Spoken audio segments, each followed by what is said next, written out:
আর ফুতরে মানুষে মারি ফেলাইছে। পুলিশ কি জন্য খুঁজতেছে আমাকে, কি কারণে খুঁজতেছে আমি নিজেও জানি না।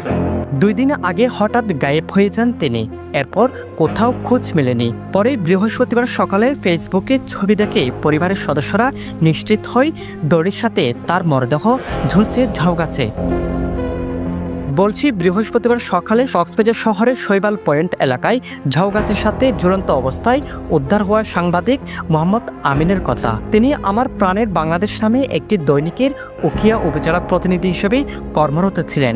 তার বাড়ি উখিয়ার পালংখালী ইউনিয়নের বালুখালী 1 নম্বর ওয়ার্ডে। ঝাউগাছে ঝুলে থাকা অবস্থায় যে ছবিটি প্রকাশ্যে এসেছে সেখানে দেখা যায় ছোট্ট একটি দড়িতে গলায় ফাঁস লাগানো অবস্থায় আমিনের মরদেহ ঝুলছে। আপাত দৃষ্টিতে এটি আত্মহত্যা মনে হলেও সেখানকার পরিবেশ বিবেচনা করলে যে কেউ বুঝতে পারবে এটি আত্মহত্যা নয়, বরং পরিকল্পিত হত্যার দিকেই বেশি সন্দেহ জাগবে। হাসপাতালের মর্গের সামনে কথা হয় পরিবারের সদস্যদের সাথে। তারা জানান গত মঙ্গলবার হঠাৎ গায়েব হয়ে যায় আমিন। এরপর থেকে তার খোঁজ খবর ছিল না। পরে তার মরদেহ পেয়েছেন তারা। তাদের দাবি সাংবাদিক আমিন আত্মহত্যা করেননি, বরং তাকে পরিকল্পিতভাবে খুন করা হয়েছে। 2 দিন আগে থেকে আমার বড় ভাই নিখোঁজ, মানে কোনো খোঁজ খবর নাই। তারপরে আমরা বাসা থেকে কল দিয়েছিলাম, কল দেওয়ার পরে মোবাইল মাঝে মধ্যে খুলে মাঝে মধ্যে বন্ধ করে ফেলে। সকালে দেখছি যে একটা পোস্টে মানে ওইখানে শৈবাল বিক্সের মধ্যে আমার বড় ভাই মানে গাছের মধ্যে গলার মধ্যে রশি মানে ঝুলিয়ে আছে। হয়তো মানে কেউ ষড়যন্ত্র করে আমার ভাইকে করছে এগুলা। আমার ভাই মনে করেন ওইরকম নিজে আত্মহত্যা করার মতো কোনো ইয়া নেই। ও আল্লাহ, আর বোন ফুতরে কেন মারি ফেলাইলো ভূত। বিরোধিতা করতো তারা মনে হয় আশা করি এই কাজটা করেছে। আমরা এই পরিস্থিতির শিকার হবো আসলে আমরা এতটুকু চিন্তা করি নাই। এদিকে উখিয়ার সাংবাদিক সৌম্য গফুর তার ফেসবুক ওয়ালে একটি স্ট্যাটাস দিয়েছেন। সেখানে তিনি লিখেছেন, বুধবার রাতে সাংবাদিক আমিনকে তিনি চট্টগ্রামের মাসা পরিবহনের বাস কাউন্টারে দেখতে পেয়েছিলেন। এ সময় তার সঙ্গে আরও 3 জন ছিল, তবে তিনি তাদের পরিচয় শনাক্ত করতে পারেননি। এই স্ট্যাটাসের সূত্র ধরে আমরা সাংবাদিক সৌম্য গফুরের সাথে কথা বলার চেষ্টা করলেও তিনি সাড়া দেননি। সাংবাদিক আমিনের মরদেহ উদ্ধারের সময় তার পকেটে মার্সা পরিবহনের একটি টিকিট পাওয়া যায়, যা প্রমাণ করে আমিন বুধবার রাতে চট্টগ্রাম থেকে মার্সা পরিবহনে করে কক্সবাজার এসেছিলেন। গাড়ির টিকিট পাওয়া গেলেও তার ব্যবহৃত মোবাইল ও মানিব্যাগ পাওয়া যায়নি। তথ্য বলছে সম্প্রতি উখিয়ায় একটি ইয়াবা চালান আত্মসাৎ করা হয়।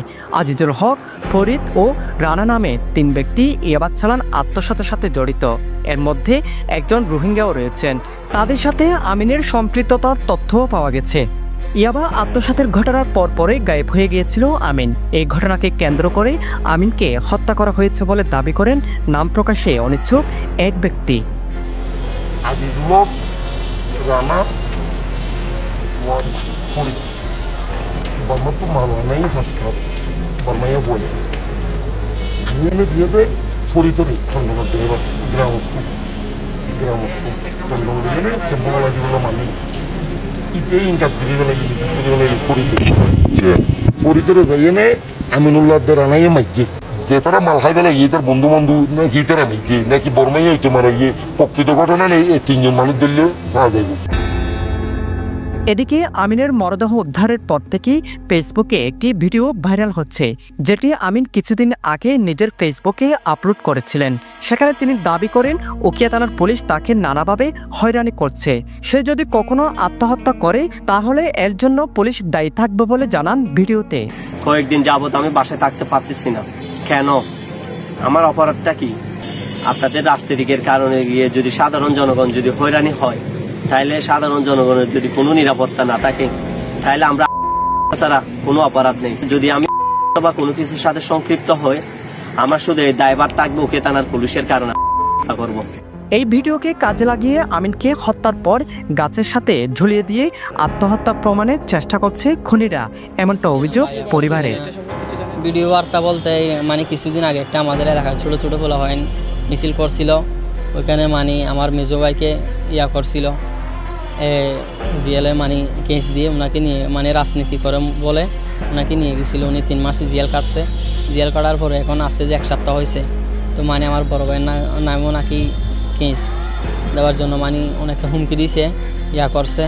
আমার বড় ভাইকে অনেকে মারতে ইয়া করতে চাইছে, অনেকে দুশ্মনী করে করছে এটা। এদিকে পুলিশ বলছে তারা হত্যাকাণ্ডের সঠিক কারণ জানতে তদন্ত শুরু করেছেন। আমাদের কাছে তেমন কোনো তথ্য না, আমরা লাশটা পাইছি, এটার মৃত্যুর কারণ জানার জন্য আমরা পোস্টমর্টম করছি। তাদের পরিবার আমাদের কাছে মৃত্যু সংক্রান্ত অভিযোগপত্র। আমিন আদৌ আত্মহত্যা করেছেন নাকি তাকে পরিকল্পিতভাবে খুন করে গাছের সাথে ঝুলিয়ে দেওয়া হয়েছে, সেই সন্দেহ দূর করতে সঠিক তদন্তের দাবি সকলের। সাজু, পেনোয়া নিউজ।